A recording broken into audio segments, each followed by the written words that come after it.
Are you struggling for consistency in your sim racing? Does your iRating look like a roller coaster? If so, we have good news for you. The way to get more consistent is to first understand what you're doing differently than the professionals. And VRS is the answer. With our competitive subscription, you will have the telemetry, setups, tutorials, and everything else you need to fully analyze your driving. Our data packs and the ability to compare your driving with the best in the world will show you exactly where to adjust your inputs, change your driving line, and shave seconds off of your lap times. And our powerful and precise Direct Force Pro wheelbase and precision pedals are being used by some of the world's best drivers. All these champions agree that VRS hardware is not just the best on the market, it's also priced well below the competition. So if you're looking to upgrade to direct drive and the best pedals in sim racing, VRS is your answer. If you want to get better, get faster,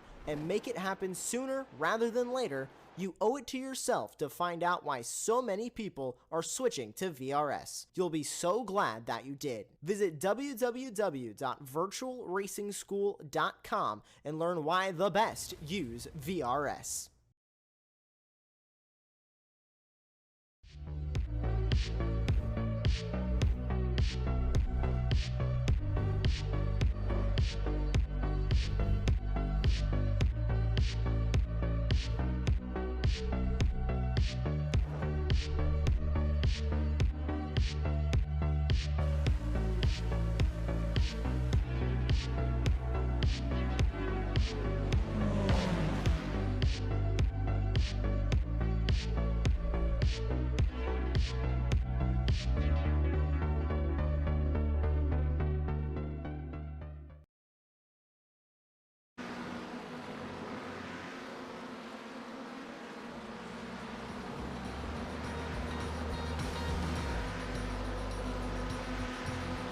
Hello and welcome. It's that time of the weekend again when the Weekend Warriors rolls into town here on Apex Racing TV, kicking things off as part of the doubleheader here on Super Sunday with the Formula Fords, one of the most iconic tracks in world motorsport, loved for its fast, wide, swooping curves, great overtaking opportunities.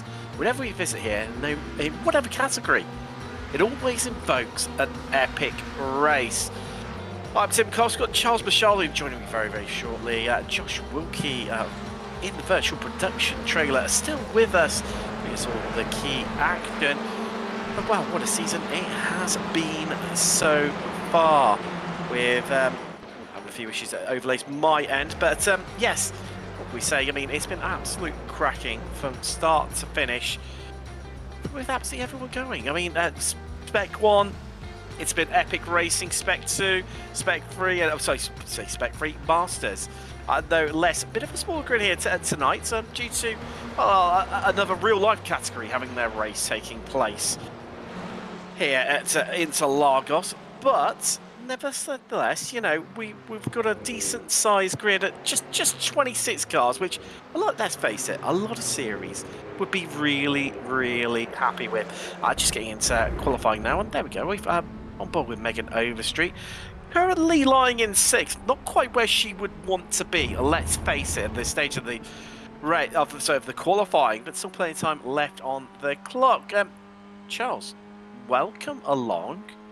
What can we say about this place? It's just, it just conjures up so many great memories of races that I've seen here. Formula 3.5 that no longer exists. We always had great races when we came here.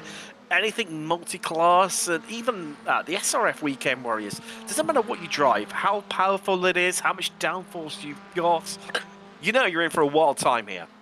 Absolutely. I've got some great memories of this track. I've also got some very bad memories of this track, from my own driving experience. No, it's, as you said, iconic track. Obviously, the real life professionals are there today as well. The difference between us and them is we won't have a red flag during the race, so we got that going for us. But yeah, it's a very flowy track, lots of elevation changes.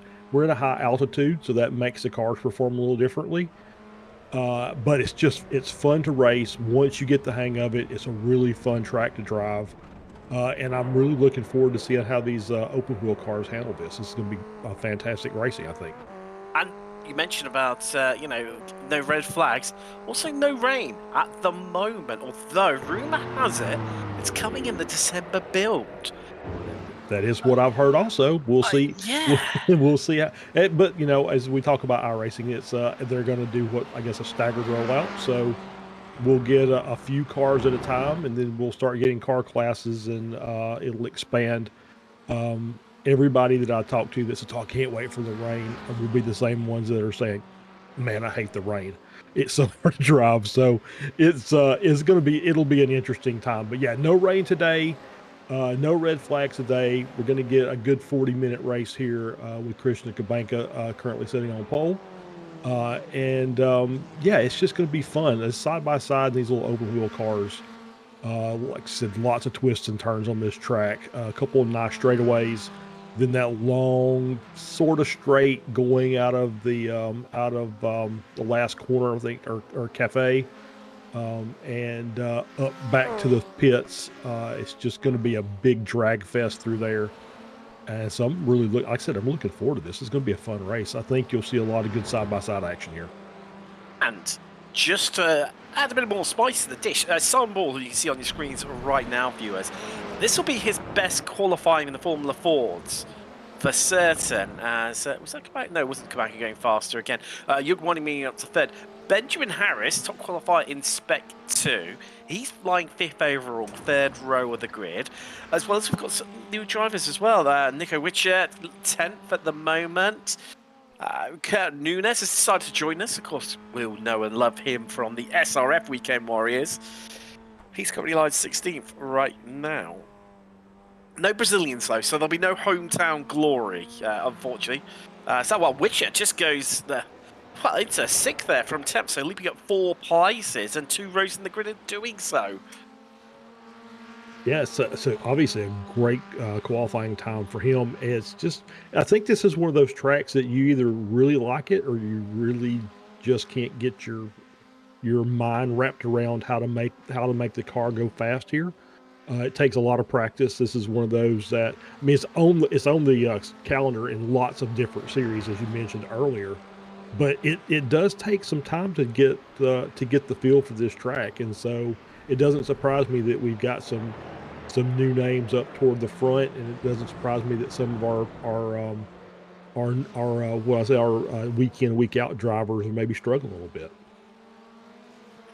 It's through this section where it's the most tricky. So from Ferradura onwards, all the way realistically up to Young Cow, which is, for me, the last true turn on this circuit. The rest of them, although they're classified as corners, that's mostly due to the motorbikes that have to take them as a corner. They're just big swooping arcs that run up towards, as you said, that not really the straight run to the start finish line. Are certainly a lot like a Fuji, where you've got that mammoth iconic start finish straight.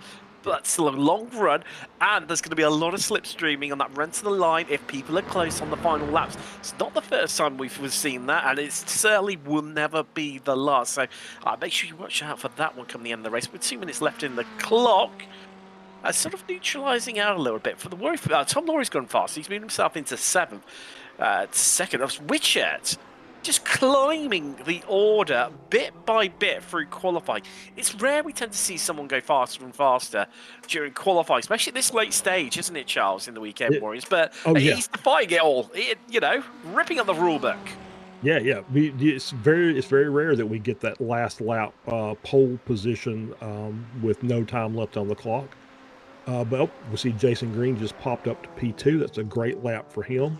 3 milliseconds ahead of Ball. It's just, what I expect to see here, and I'm kind of seeing it on the board, is normally we'd have, the top 10, top 15 cars pretty tightly packed, and this grid looks like it's a little more stretched out, and I think that, once again, just kind of lends credence to the fact that this is a very difficult track to drive. When he's demoted Simon Ball, who's currently sitting in pit road at the moment. So that, looking at the clock as well, 50 seconds left. He will not improve on his time in qualifying You say by 3 thousandths a second, the difference between being on the front row and the second row of the grid between green and bull. There comes Marnie across the line. No improvement for him, but it's got across the line before the checker flag's flown, and this series means you get one more chance to get around and set a better time. You're going to see any late improvements here. Of course, that Jason Green moving on to the front row has mean it's demoted Witcher as well, down by a place, but still remains on the second row. Overstreet well down, out of position in 4th, reigning champion in Spec 1. And who else? We've just having a bit of a look down through the list. Not really. Probably Philip Fernandez, you may argue, a little bit out of position right now. He's down in 23rd. 2 drivers not set times yet. That's the Mexican Samuel Hierberito. I think I've pronounced that correctly. And Fernando Suarez, the Iberian, as well. Overstreet clearly done with qualifying here. Not improving on the last lap, so work to do starting from the 4th row of the grid. Things stand at the moment, but we've got Murakami, Coffee and Degasius behind her in the standings in qualifying, all in the pits, so they won't improve. It's realistically down to Michael McConnell to try and elevate himself and maybe inflict some more misery onto Overstreet and demote her further. Yeah, it may be so. And I said that the gaps are a little bit wider, and from top to bottom they are. But then you look, the gap between P2 and P3, 3 milliseconds. The gap between P4 and P5, 6 milliseconds. The gap between P7 and P8, 6 milliseconds. So there are some very tightly packed pairs in amongst all this grid. As Marnie across the line, no improvement from him there. He's going to start 5th. That things stand at the moment, and it's one of the last drivers across the line.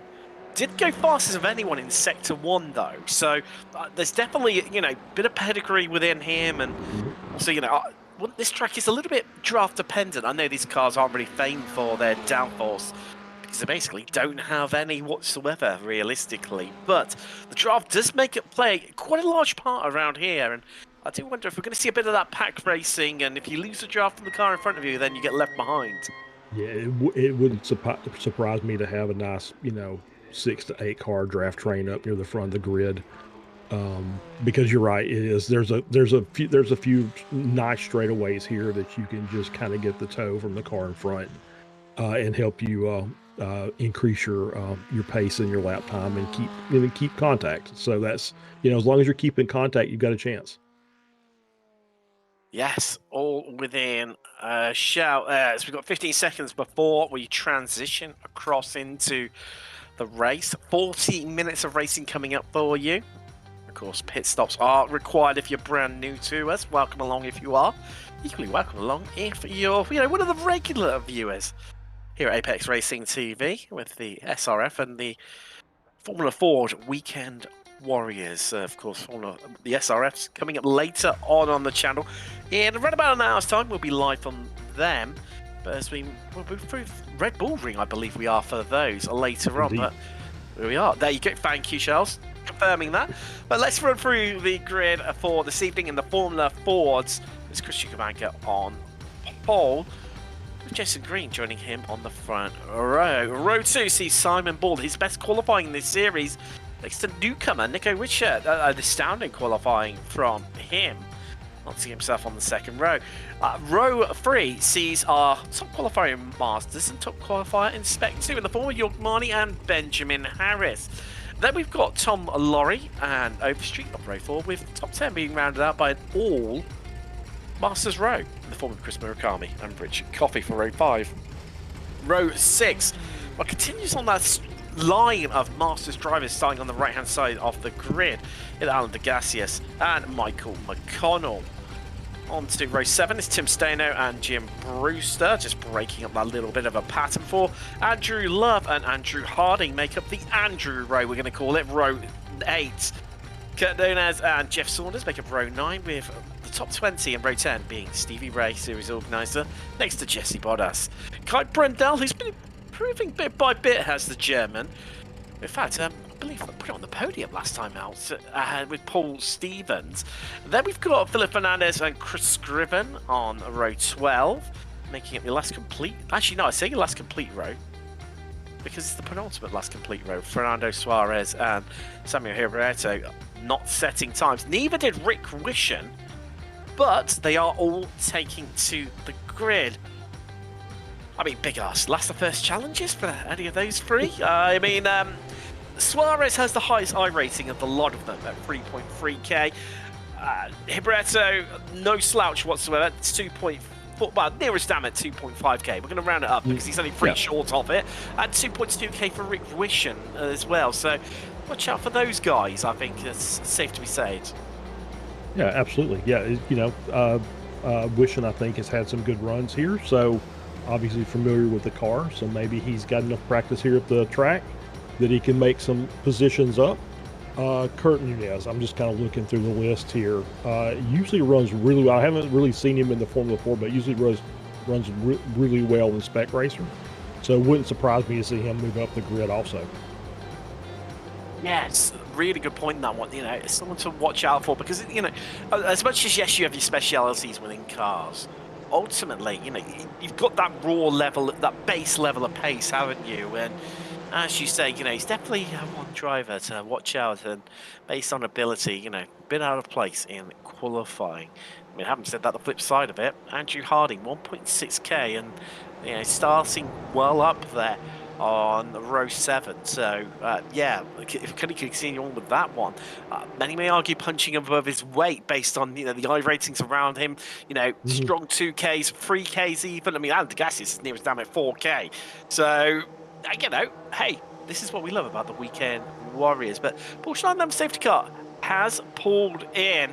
Cabanca controls the pace, and let's get ready to go racing round 8 of the Formula Ford Weekend Warriors as we are green and we are away. And look at that, spanging out across the track. 4 wide indeed in places down into turn 1, and they all going to make it through as they bunch down into 3 wides, no less, and then down into 2 wides, making it through, keeping an eye on that back of the field. Has everyone made it through? Yes, they have, as they head down Retro down to Cedar del Lago for the first time this evening. Still remaining in those 2 lines pretty much. Overstreet's up 2 places already, having started 8th up into 6th. Trying to make a bit more of a move. A bit of a lock up there from Ball. He's going to drop a couple of places, well, even more as he runs wide. Yeah, it's just, you know, get a lock up in that corner, and you just kind of have to take your medicine there because you're way offline. So he's going to lose several spots until he gets his momentum picked back up. So you'll have a little task to try and make up that ground. And in doing so, with Ball just dropping out of that group, it just means it's just spaced out a little bit. I mean, Cabanca not hanging around whatsoever. Nearly 9 attempts clear of the field, and we're not even, well, a lap complete. In fact, we're not even 3/4 of the way around the first tour of Interlagos. As Laurie having a bit of a look up the inside there. So that's Richard Coffey, isn't it? Having a bit of a look up the inside. Apologies. Quite get it done for now. Of course, those two showing the same Laurie Electric livery. Yeah, a bit of alliteration in there, and well, you can see it's top 4 really starting to get away, but they are quite spaced out. Certainly, Cabanca. There we go. As he's heading down towards the start-finish line, he's going to come across it. 7 attempts clear. Well, in fact, Green in. You know, he's in that range of slipstream. You can just watch what a difference it makes, because I was saying it was going to be 3/4 of a second clear. In fact, by the time they reach turn 1, it's going to be half a second. Yeah, you can obviously see the power of the slipstream. He was kind of just on the edge of it, but still it was enough to gain a 1/4 second just coming down that one straight. So we're going to see, it looks as if we're going to see that draft train really play and have an effect on the end of this race possibly. Degassi is just trying to make some moves there. Brought in a bit of a master's battle with Jim Brewster there, no less, as they're still scrapping their way down to the Cedar del Lago. Bit of a look up the inside there. Brewster just opening up the steering to run out wide and allowing him just to continue on that bit of momentum there. And it's McConnell in the 62, in fact, who was having a bit of a look up the inside, but has had to relinquish that and slot back in behind Brewster. So we're into lap 2 now, and And this is the trouble around here. We've seen it. Well, we've seen it in this series time and time again. The harder you battle, the more time you lose. Yeah, absolutely. Yeah, absolutely. You can't battle for more than a couple of corners. You end up losing a half second or more on the cars in front, and it just invites more people into it. And the next thing you know, you're doing what they did at the start of the race, and you're going 4 wide down the front straight, trying to hang on to your spot or pick up a spot. So yes, it's been a good start so far. Everybody got away cleanly. No incidents. So it's just one of those who are just kind of feeling each other out here. Now we've got that gap between Kubanka and Green was at half a second when they hit the straight. Now it's down to 0.3. It's a little bit every lap, and I think that's why we're going to see battles like this 3 wide down the front straight for most of the race somewhere. Well, I thought they were going to make it 3 wide down into turn 1, but didn't quite do that. As Kurt Nunes there, just trying to bully his way through and just backed out of it, tried to play the numbers game. And Andrew Love, the perennial cork in the bottle. This is all over 14th, no less. Kurt Nunes, though, with that momentum round the outsides, they try to go 3 wide once again. The 4.27 of Tim Staino there, just elbowed out. And well, it's going to slot back in, but he's lost a place net from that. Yeah, Yeah, I think that was just a smart move on his part. It's like, okay, we got too close here. Let me just kind of just get over here and slow down a bit and back out and kind of reset and try that again. But, he's still in the draft. So, there's still, plenty of hope. Ooh, as we see contact there, the 24 car Harding. Oh no. And back into the track. It's one of those things, isn't it? There's nowhere to go whatsoever. That's Andrew Harding, the catalyst of that big incident. He's claimed a few casualties. Saunders involved. And I think Suarez as well, who'd had a decent start. And well, that has played into the hands of Wishen and Ray, who previously off camera had, by the looks of things, what I'm seeing, had a bit of a coming together. So they've fallen pretty much to the back of the pack. But now, well, brought right back into the pack because of it. Meanwhile, up front, on board with Marnie. You see in front of us, that's Green going for the lead, and I think he's going to get this, well, uncomfortably by the looks of things. And Marnie getting his move done on Wisher as well. Yep, that inside line into turn 1. Turn 1 is really tricky for me. I don't know if it is for anybody else, but it's a downhill. It's a hard braking zone, and then you're downhill left-hander, and it's just very, very difficult to get your pace right and get off the brakes in time and release those to get set up for the S's. And so good job by all those guys. Yeah, you'll give up the spot. Wouldn't surprise me to see Kubanka just kind of line this up and come back around when they get back to the front stretch again. So a few starting to get a niggly out there right now. So Love's fallen to the back of the pack. We've got Saunders, Suarez, and here Burrito into the pits. Ray's just had another incident.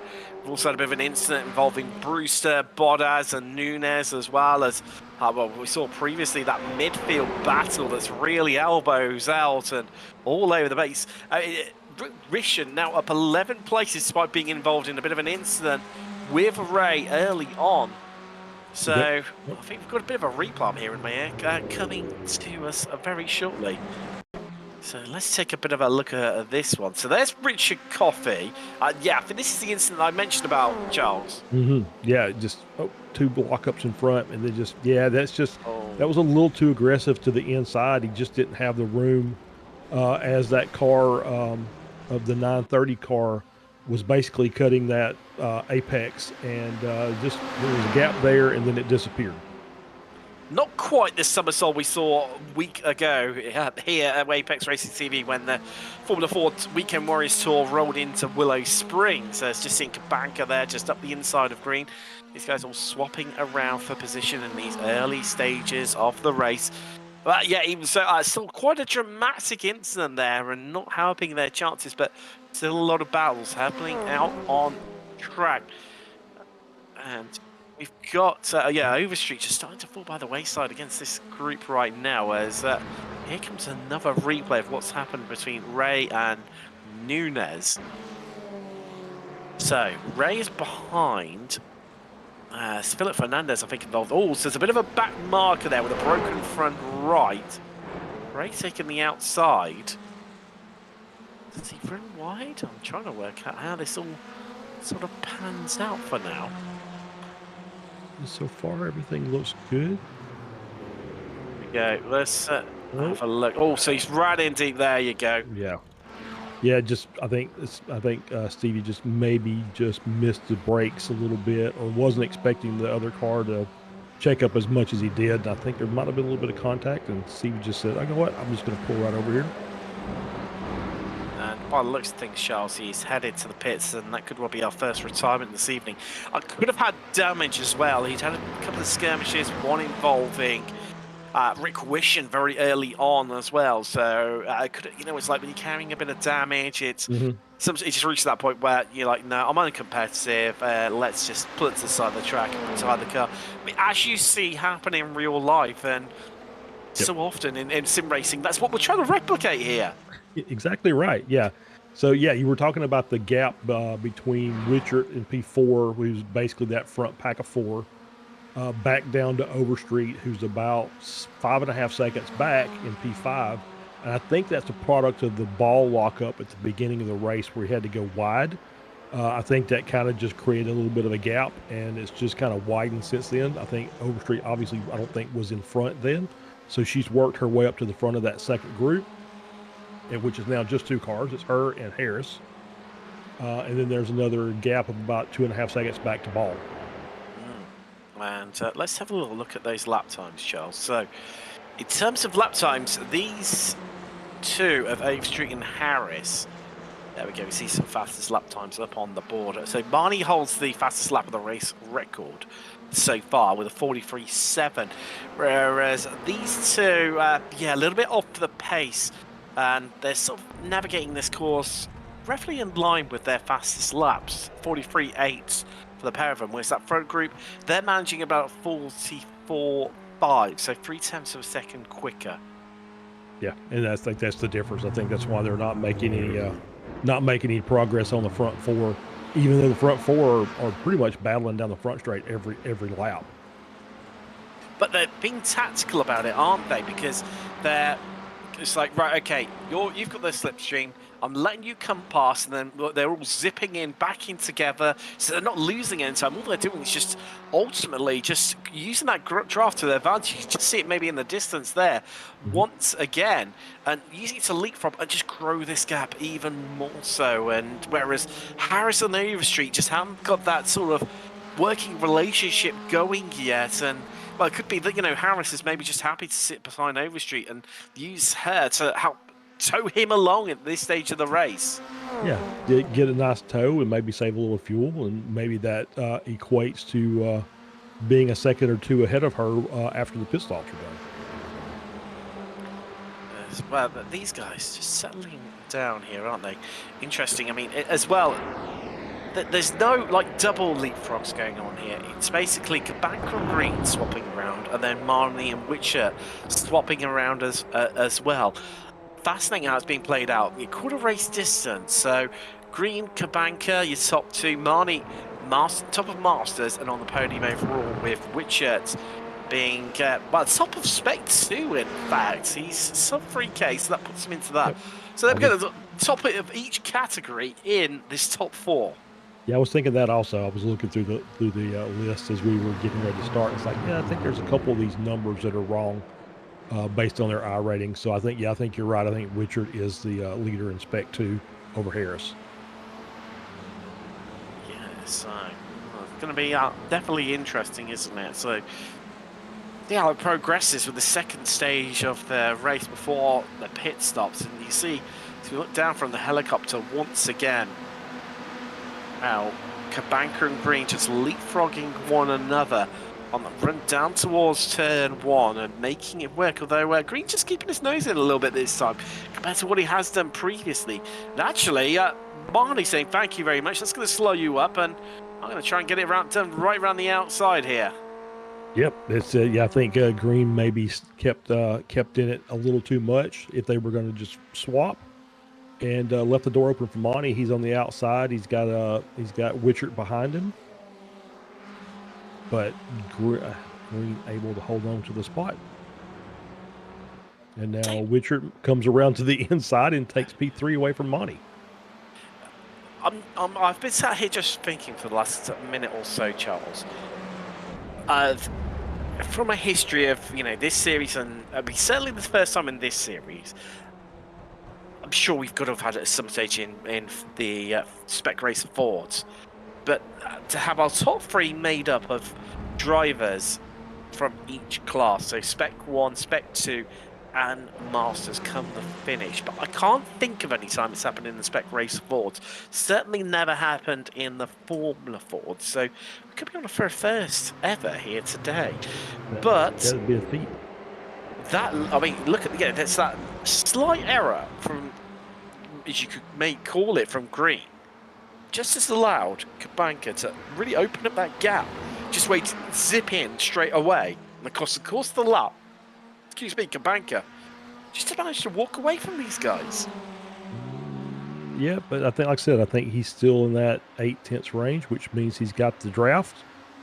So he's pulled the quarter second back coming down the front straight as we see Witcher go by, who had a really good run. He managed to get the draft off of a couple of cars and moved his way up into P2. So yeah, I think you're going to have to get a second to a second and a half ahead.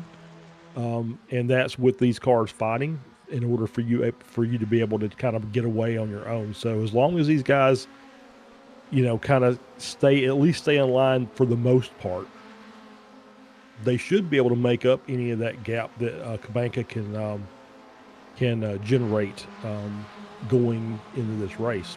Just thinking, we've got our Stevie Ray, our perennial pit stop leader. First guy in is not in the race, so I'm wondering who's going to be the first one to drop. I mean, based on what we've seen so far, it's surely just holding on as long as possible, or just ensuring that when someone does come in that's around you, coming in with them. So you've got, someone to just, to slipstream with, because if you cut off by yourself, and even then, because I was just having a bit of a look, and I think, yes, Ball is actually catching Overstreet and Harris.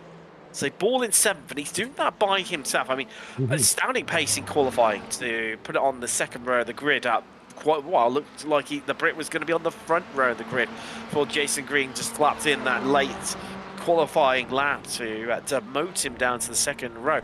As meanwhile, just off camera, Witcher taking control of things here at Interlagos, going first as we're on board with Ball, and you can see how that gap has really diminished, and he's got it to, well, basically to slipstream range. So I reckon, certainly within 2 laps, maybe even the end of this lap, he may well be up onto the back of these. Well, as he eats 4 tenths out of them into the braking zone, into turn 1.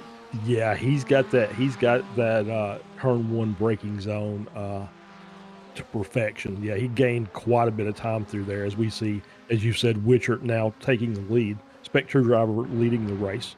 So obviously he's got some really good pace, and Ball does as well. We saw how he's able to close that gap to the cars in front. So it's he'll at least be able to challenge for that top 5.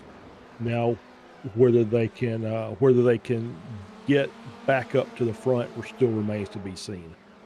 Charles, you asked about who would be the first pit stopper. Paul Stevens has taken the honour with Ray being our first retirement. So that's on lap 9 there. He is into the pits. Lap 9, that's complete onto lap 10. As I believe we're going to get a replay of exactly how Witcher managed to take the lead here into Lagos. Let's find out how he managed to do it. I'm going to guess it's... Oh, no. Yeah, it's going to be into turn 1, isn't it? Or does he even get it done beforehand? Yeah, it kind of looks like he just got a really good run out of the final corner. Gets a good run, able to make that pass and get him cleared before they even get to the braking zone. Great job. It's weird because it's showing the power of the slipstream, because Kubanka holds, well, as he's just retaken the lead now, as we're seeing that replay. Kubanka holds the fastest sector 3.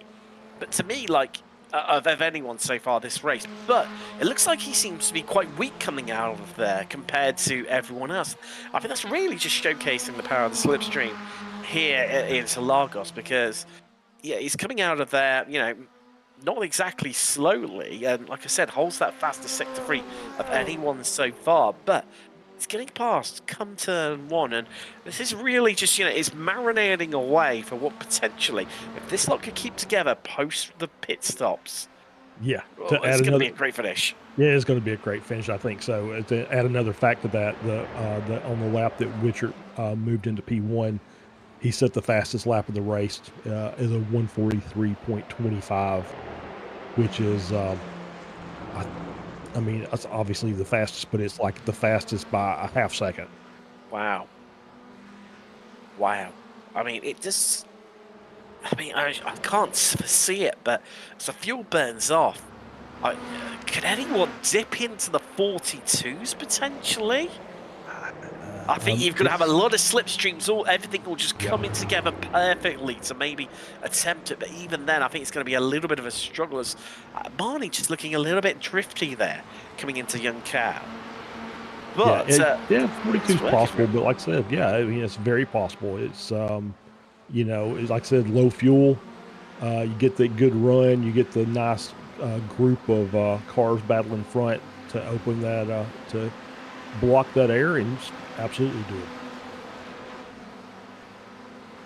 it. Oh, Nova Street very, very slow as Harris and Ball eating out for breakfast practically, and it's either side.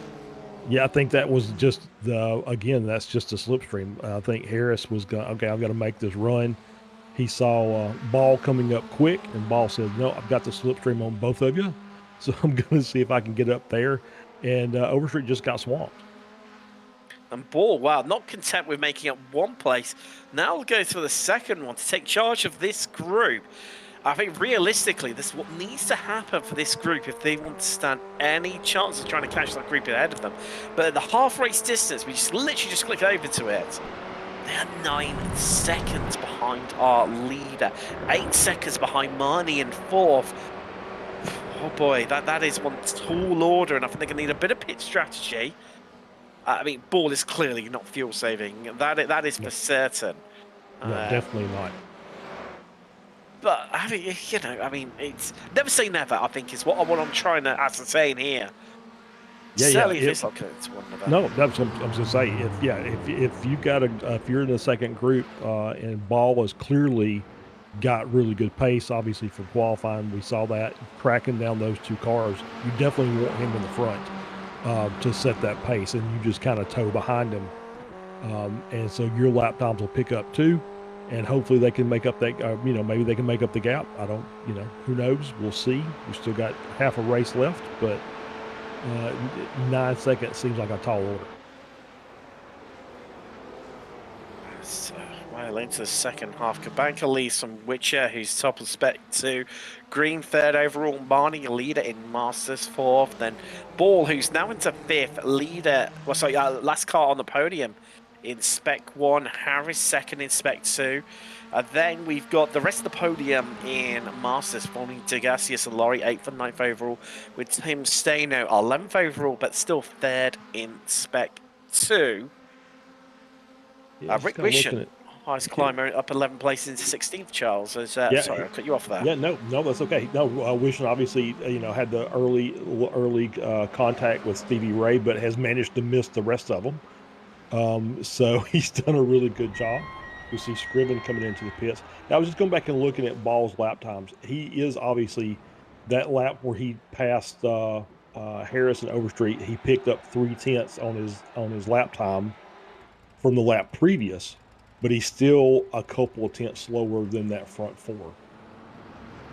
I think a lot of that's still, you know, like we spoke about earlier, isn't it? Where those top four, although they've calmed down with the interchanging of positions, they are working together nonetheless, and you know, setting a relentless pace. Silly hands of Cabanca and Richard now joining that, and even Green when he was in with that fight too, when he was sitting in second. So a lot of working together. Oh, that's interesting line there from Witcher. Into the pits maybe, yes. Yep, Wheels off. And nobody has come with him. Yeah, that's not good. So hopefully he'll get some clean air and can run some fast laps because I agree with you.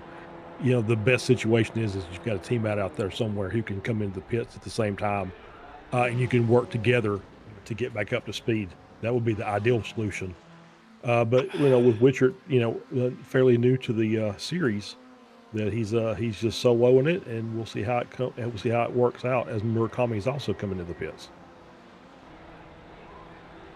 I do have to wonder, maybe, for that I was surprised at somebody that maybe Marnie didn't gamble. A common Witcher who heads out of pit road in a very aggressive style. That's someone who is not hanging around whatsoever. Where's he going to come out, though? Well done the order, but that's due to, well, everyone pretty much not pitting so far inside our top 12. So he comes out into 13th, but does have Bottas only just in front of him. There are cars, they're all evenly spaced out at about 2 seconds between each, 2 or 3 seconds between each of them. But, if he catches them on the right time, it's going to be ideal for leapfrogging them and, trying to continue that momentum and that slipstream pace that he's had so far. So, really, really intrigued still of how that one's going to pan out across this race, whether the big undercut is going to work for him, but I'm dubious still as to whether it will actually come good for him. Yeah, I think we've seen on the tracks where we've got the high draft, the undercut doesn't really work very well. I don't remember one that did. No. So yeah, I think he's already got by Bottas, but now there's a 4-second gap up to McConnell. So that's a tough hill to climb. So they drop down the hill, in fact, towards Yunkao, literally, rather than your metaphorically uphill climb they've got, as you say, to catch Michael McConnell there. He is in 11th, not the round that I think he was certainly hoping for, sort of languishing down. As Tom Lorry into the pit from 8th. So that's going to be another place gained, and a bit of a puff of smoke there. Oh, a bit of a puff of smoke into turn 1 as well from a lockup from someone. Well, Bottas into the pits too. Richard, he's eating time out of them. It's turn 1. He's got it down to an absolute T, the San Andreas, hasn't he? Because he just gains so much time over anyone he comes up against that, around that sector of the track. Yeah, he is, like I said, he's got turn 1 just absolutely properly handled, and so that is helping him. It's just I still just wonder, you've got those 3 cars up front, and they're still just, I'd say nose to tail, but they're not really fighting each other. They're just running their laps. So, maybe it works out. But like I said, I'm still a little skeptical. I'm going to add more skepticism to your cause here, Charles. So his stationary time was 24.8 seconds at his pit stop.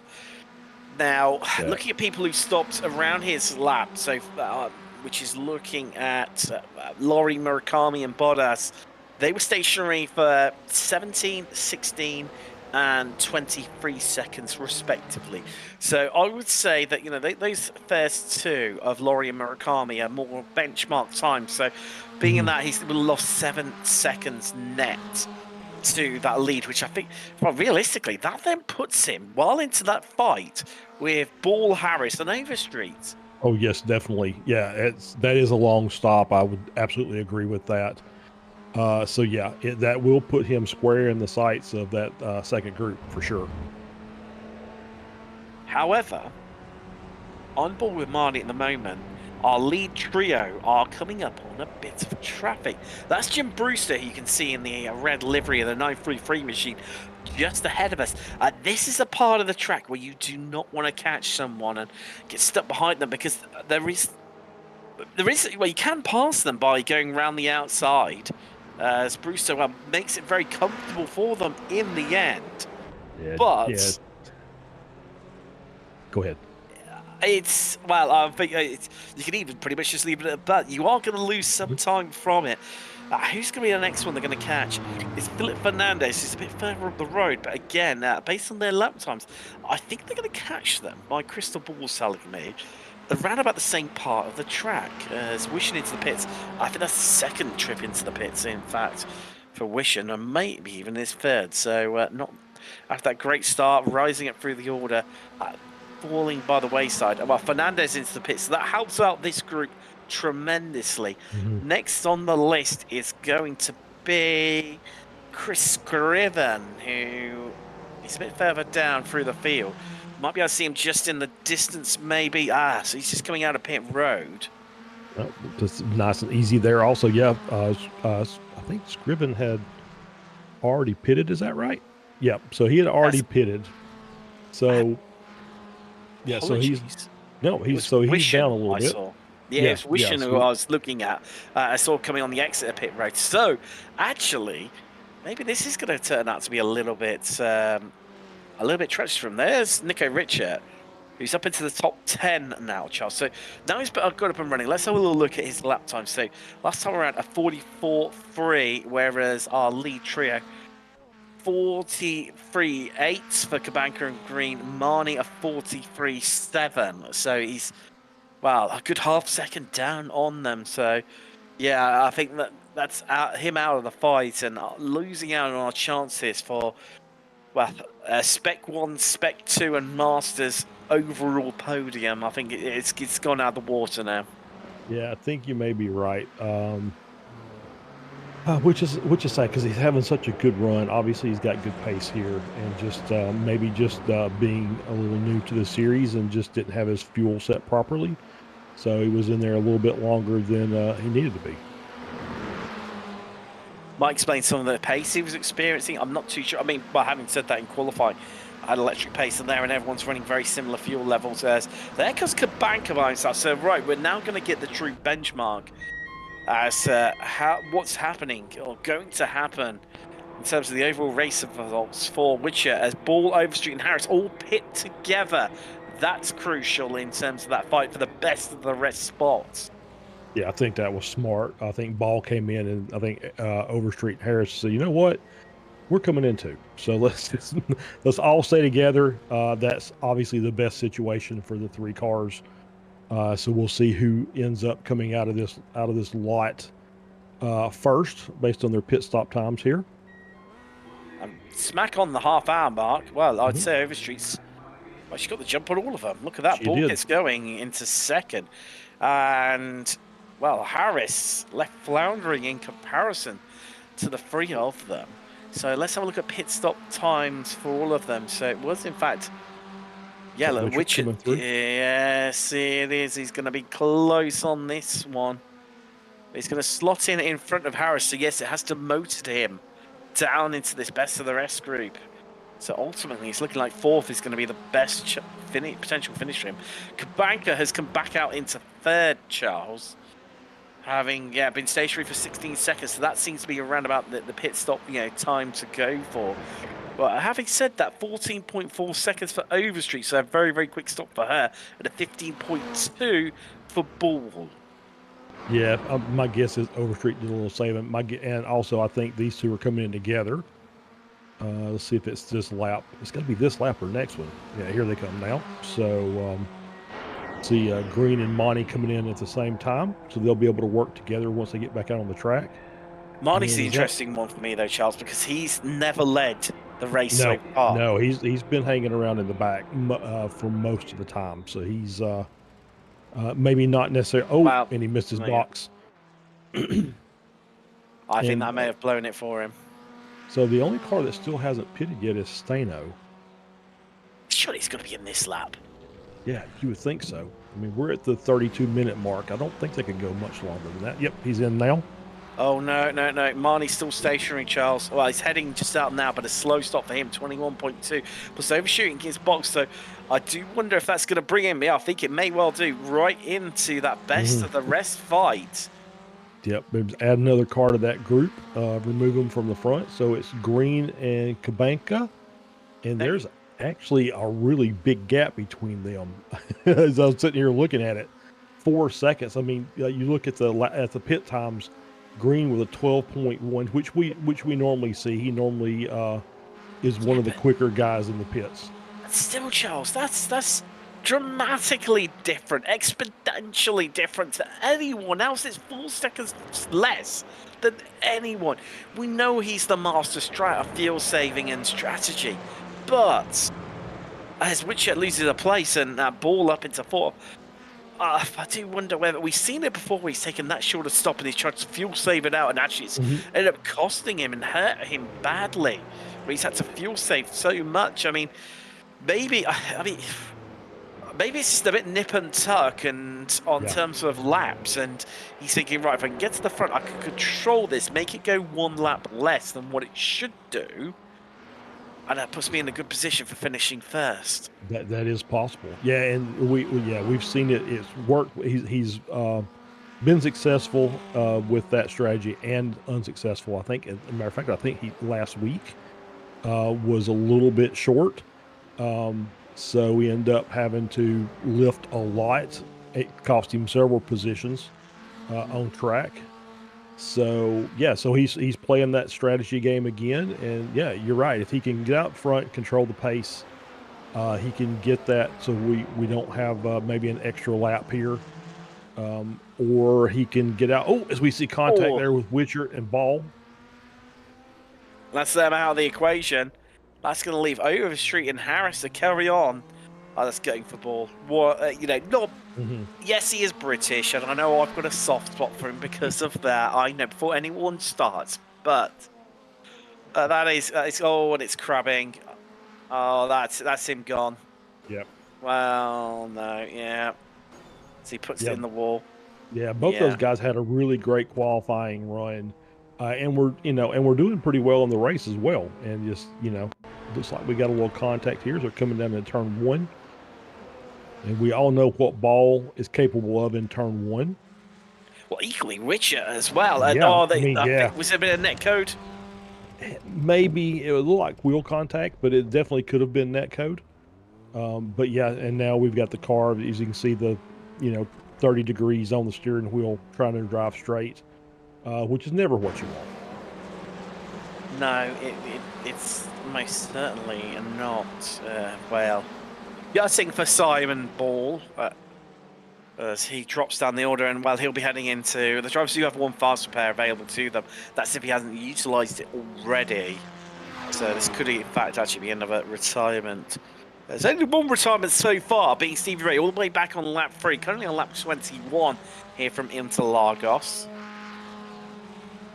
I think Ball's had another incident, so yeah, that's going to be him short. Yeah, he's jumped to the pits. Yep. That's him, done. Out of the equation. Gutting. We'll say this, that Kubanka is not waiting around to see what's going to happen at the end of this race. He's gained, I think, at least a second since they've came back out after the pit stops. Yes. Last time around, Charles. 43.5 for Kubanka versus a 44.1 for Green. Well, there you go. You can see on your screen now the last lap times of all of our drivers. So fastest driver on the track right now, definitely head and shoulders above everyone, is Christian Kubanka, as he goes for victory here in round 8 of the Formula Ford Weekend Warriors here on Apex Racing TV. Gap down to 2.8 seconds, Charles. 3.5 minutes left on the clock, nearest Thamir. But a little bit of traffic involved here, and that could really shape this race. And it's Green who's going to come up against it first, but I think he might catch it in places that he's going to really, really want to catch it, i.e. down the start-finish straight and down the Retta Reposta, the back straight, which ironically comes pretty much at the start of the lap. Yeah, for sure. He's definitely getting it the right time here. So he's going to close that gap without having to put too much strain on the fuel, as he's just bringing it down a little bit at a time. And so yeah, he'll gain a big chunk here, as we see the view from Paul Stevens from the rear of the car, and he'll be lining this car up hopefully to try and make a move to get by before you get into that to that inside section, the second sector, where it's just this way and that and is more difficult to pass. But I think he's coming up on a group of cars that are pretty pretty well versed in traffic and managing it and giving guys room. So I think we'll be okay. I don't foresee it being too much of a slowdown, but anytime you make a pass, it's a slowdown. Now, let's have a bit of a workout here as to how many more laps we've got. So we're currently lapping what in the 1 3/4 seconds area.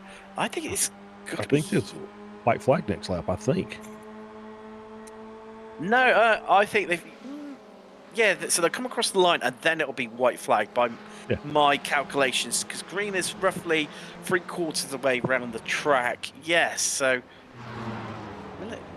Well, we're already. Actually, we're already it's going to be white flag. lap. Yeah, we are. It's going to be white flag, isn't it? Well spotted. Gap down to 2.2 for Kubanka. And so he's still trying to close it down. Obviously, I think you're right. I think green is maybe fuel saving a bit here. Just trying to stretch as far as he can go. So, I think that's part of the reason that gap's closing so quickly. Obviously, Kubanka's quick, but green's no slouch either. Obviously, those were two of the top two cars that, in quali.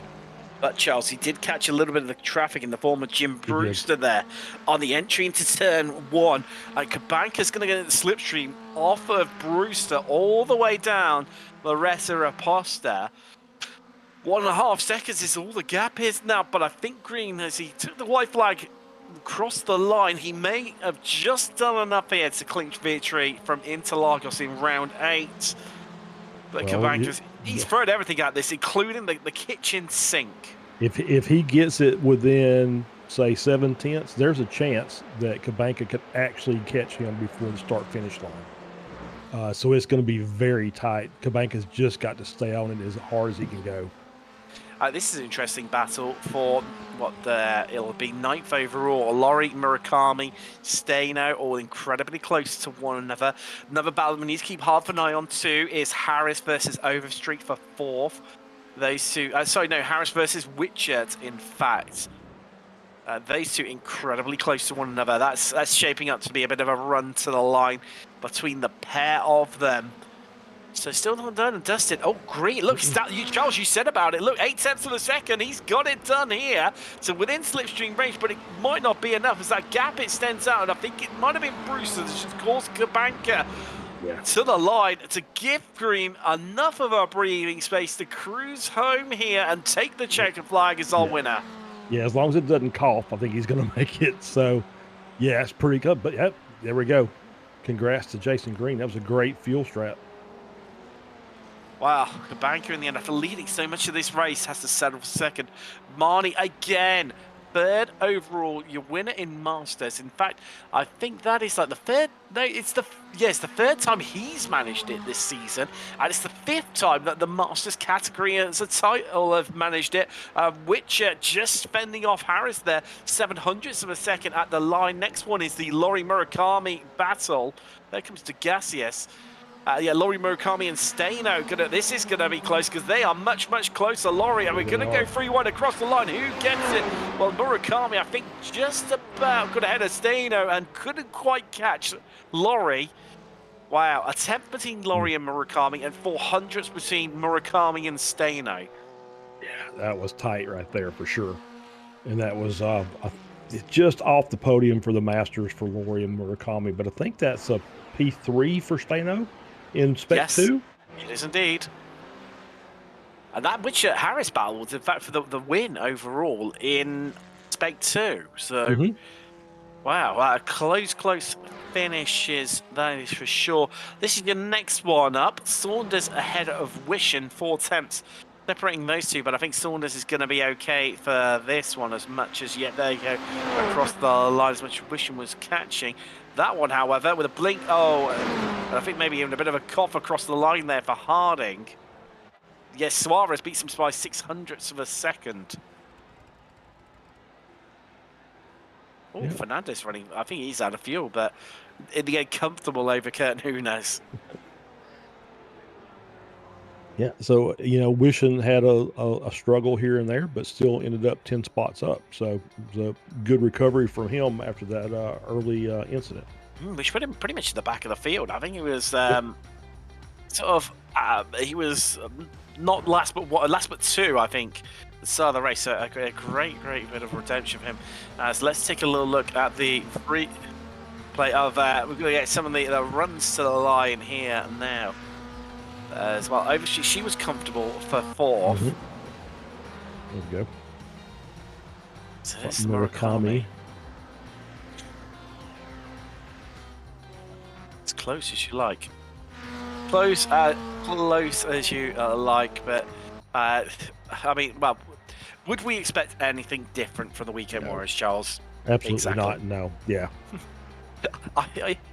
Even our producer Josh said no before you even had chance to. He's not been around too long, but he's learned already just how close things get here in this series. Let's take a little look at the results before we get stuck into some interviews. And I think everyone is across the line. Should hopefully be able to bring you those. There we go. Jason Green, your winner by just under a second over Christian Kabanka, gutting for him after leading most of the race.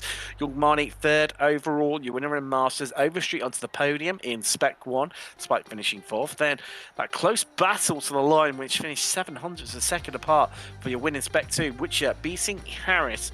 5th and 6th overall for those. Then it's 2nd and 3rd in complete the podium in Masters for Tagasius and Richard Coffey. Lorio Murakami running out your top 10. Stano 3rd in Spec 2. 11th overall. Then it's McConnell, Love, Bodas, Brendel, Saunders, Wishen, who we said up 10 places in the end. Bernardo Suarez, good debut for him. Harding, Fernandez ran out in the top 20. Kurt Nunes, 21st, last driver on the lead lap. 1 lap down with Brewster. Disappointing for him. Stevens, Scriven, and Hibaretto. Then Ball, first retirement, finishing 3 laps down, retiring the car on lap 20. And Stevie Ray retiring the car back on lap 3. Let's have a bit of chat to some of our drivers. First up, our race winner, and yet again, fuel strategy expert extraordinaire. We've run out of superlatives for this guy when it comes to the strats. Jason Green joins us. Again, I mean, I looked at it, 12 seconds stationary, 4 seconds less than anyone else. And how did you pull that one off? How? Well, it's pretty much the carbon copy of what I did last season, to be honest. I was battling with Christian up ahead. Then once Nico got past, I was like, okay, we're not going to lose him. So, yeah, I just sat back. Kind of a boring first half of the race, but managed to save just enough fuel to go the extra lap. And then, yeah, just nailed the pit stop so that I could run out of fuel. I think I started sputtering right at the line. So yeah, I was a little concerned when the gap was 4 seconds when it came out. I was like, did I underfuel again, second week in a row? But it turned out to be perfect. It did indeed, and just coming on to that, those last lap, certainly last couple of laps, started encroaching a bit of traffic.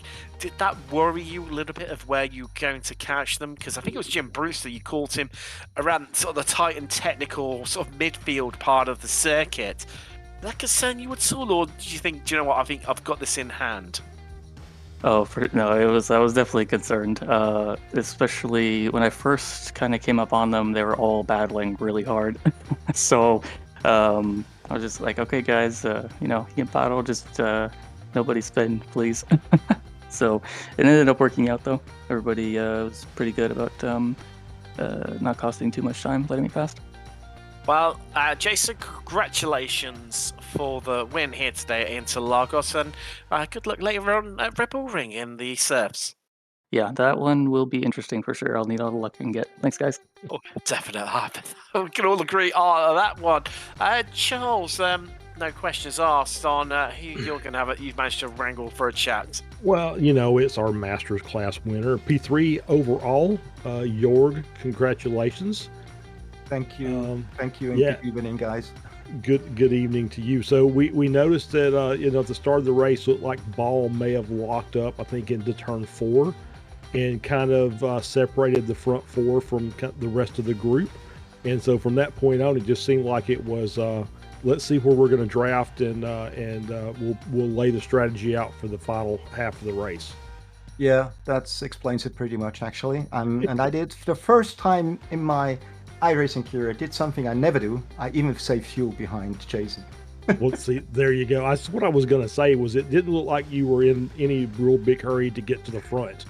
No, I wasn't, because I knew I had the pace on Interlagos, but I messed up the pit stop again, as usual. And but this time it wasn't my fault. The gear just went to neutral and not in first gear, and it stayed there for about 4 to 5 seconds. Yeah. Well, I mean, it still kind of worked out in the end for you. It wasn't a close battle at the end of the race, but you still managed to get that overall podium and win the class. Yeah, I'm pretty happy. Let's see how it goes in the SRF. I don't really like this track, but let's see. All right. Well, we'll see you in a few minutes. Congratulations, Jordan. Thanks a lot, guys. Good evening. Right. Bye-bye. Bye. And last up, wow, Christian Cabanca joins us now. Christian, gutting, really. He led so much of the race, but in the end, Jason Green's fuel strategy just got one up on you. But you gave it a good old shot, didn't you, come the end of the race? Yeah, I was a little bit gutted, but I know what Jason's known for, so I'm not really surprised. I was just praying for one more lap, to be honest. It was we were trying to work it out. It was close, and someone brought to a head your dominance of what's been, you've won the last 2 previous rounds. I mean, Okayama in a week's time. How do you fancy your chances there? I like Okayama, and since the straights aren't very long, so Jason won't be able to fuel save, so I think maybe my chances would be a bit better there. Well, good luck for you then, Christian. We're going to see you later on in the serves. Yes, sir. I'll be there. I don't know if I'll be as competitive, but I'll give it my best shot. Definitely. Well, good luck for that one, Christian, and we'll see you in a week's time at Okayama. But that is all we've got time for here today for the Formula Fords as we reach the halfway point. The Weekend Warriors double header. What a race it has been. Just hopefully a little appetizer, a little sorbet to cleanse the palate for what we're going to expect to come later on for the Red Bull Ring. But from myself, Tim Cox, Charles and Josh Wilkie, thanks very much for joining us, and we'll see you in a week's time when the Formula Ford Weekend Warriors heads to the land of the rising sun. This Okayama. See you then.